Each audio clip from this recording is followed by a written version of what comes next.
গেল কয়েক সপ্তাহ ধরে ভ্যাপসা গরমে অতিষ্ঠ নগরবাসী। তীব্র তাপদাহ আর গরম থেকে বাঁচতে প্রয়োজনীয় তাগিদে কেউ বের হয়েছেন ছাতা নিয়ে, আবার কেউ বা পালন করছেন দায়িত্ব। গরম পড়া সত্ত্বেও আমাদের দায়িত্বটা পালন করতে হবে। আমার সঙ্গে দায়িত্ব দিছে, সে অনুযায়ী আমি কাজ করতেছি।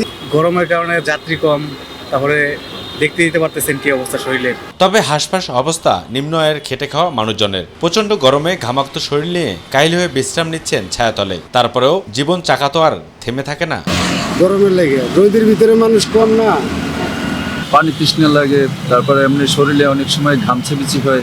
গরমের কারণে শরীরের তাপমাত্রা বেশি বেড়ে যেতে হবে, শরীরের অবস্থা খারাপ হয়ে যেতে হবে, জ্বালা পড়া শুরু হয়ে যাবে।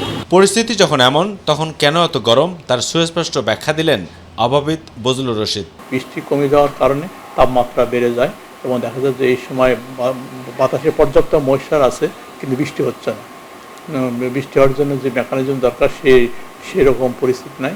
এই কারণে আপনাকে যে ব্যবসা গরম এটা অনেকটা বেড়ে গেছে। আর এই গরম কবে নাগাদ কমবে এমন প্রশ্নের উত্তরে অভাবিত বলেন, আগামী অক্টোবর মাসের 5 থেকে 7 তারিখের মধ্যেই এই অস্বস্তিকর গরমের পরিস্থিতি কেটে যাবে। নগর সহ সারা দেশ জুড়ে নামবে স্বস্তি। অক্টোবরের 1 উইক যাওয়ার পরে কি হবে, বাতাসে এখন যে প্যাটার্ন এটা চেঞ্জ হয়ে যাবে। কারণ এখন বাতাসটা দক্ষিণ পশ্চিম থেকে বাতাস আসছে। এই বাতাস হয় কি, বাতাসের জলীয় উঠে থাকে, পর্যাপ্ত গরম অনুভূত হয়।